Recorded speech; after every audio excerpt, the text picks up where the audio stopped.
الله أكبر الله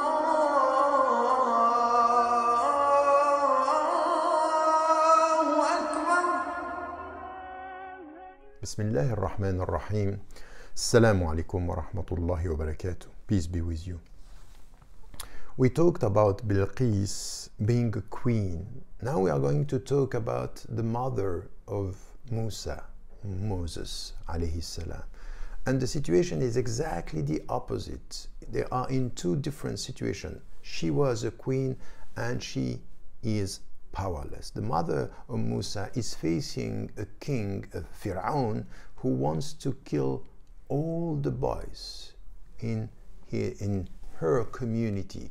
And she is about to lose her son. She has no power. She is helpless and she doesn't know what to do. It's the opposite of the Queen of Sheba.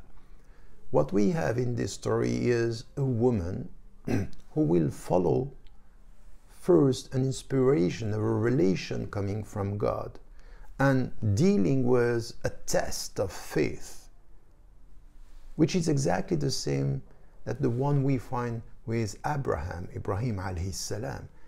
He had to choose between God and his love of God and his son. She has to do exactly the same.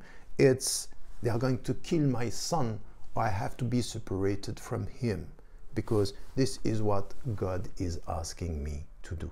And she's going to do it. So the test of love is everywhere, by the way, in the Quran and in all the history of the prophets and the messengers. What we find here is that when God is going to talk to Musa alayhi salam, he's reminding him of what is in fact what happened with his mother, when it is said, إِذْ أَوْحَيْنَا إِلَىٰ أُمِّكَ مَا يُوحَىٰ, when we inspired your mother with the inspiration. So you're not coming here by accident.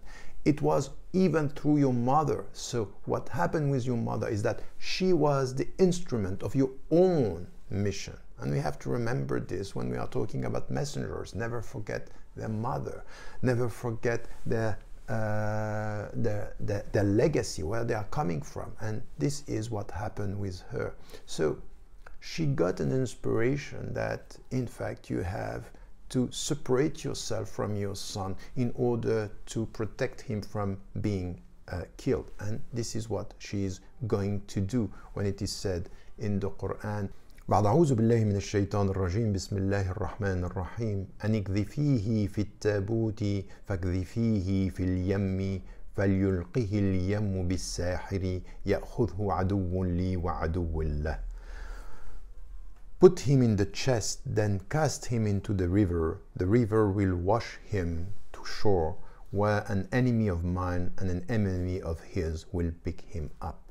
So this is what she was asked to do, is just cast him into the river, separate, just leave him.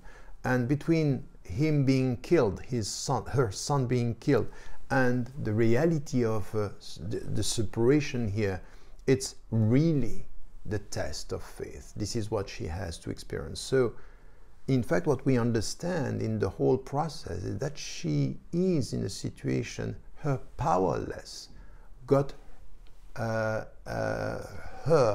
power by relying on God and trusting what God is asking. But she was scared and she was afraid, and this is also what we find in the Quran when it is said, وأصبح فؤاد أم موسى فارغا إن كادت تبدي به لولا أن ربطنا على قلبها لتكون من المؤمنين.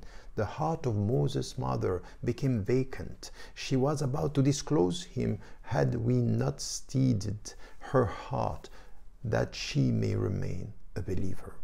So in fact in this situation she was about to say, okay, my son is here.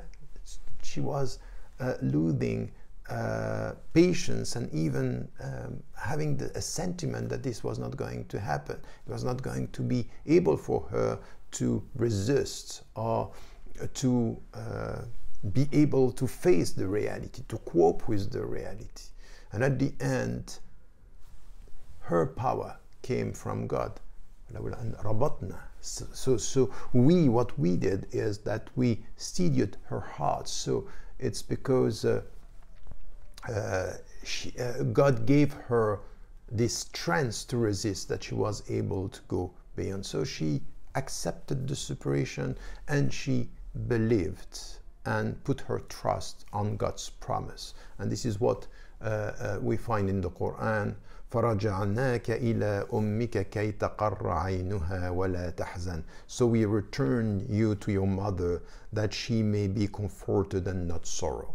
So this is what happened with her story, that she did what she had to do, and then at the end the promise was achieved and accomplished, and she got her son again. So what we have in this story is a woman with no power facing a dictator and then doing three things that are important. The first, trusting God and his promise, trying to deal with the dictator and trying to protect her son while she is torn apart between two loves, exactly the same as Abraham. And at the end, the promise was achieved and she understood the meaning of the test. And for us today, this is an important teaching, and the psychology of a woman having no power, but getting her power from God, knowing that something could happen. There is no way for her to save her child, and then she did what she had to do. The second is beyond the test, to understand that there is always hope. You have to be patient, to trust God, and even though you don't see signs around you, it might be that something will come later. Patience and trust are the very essence of your love towards God, and this is the way and this is the light. Don't forget to tell the people you love that you love them. Life is fragile. Allah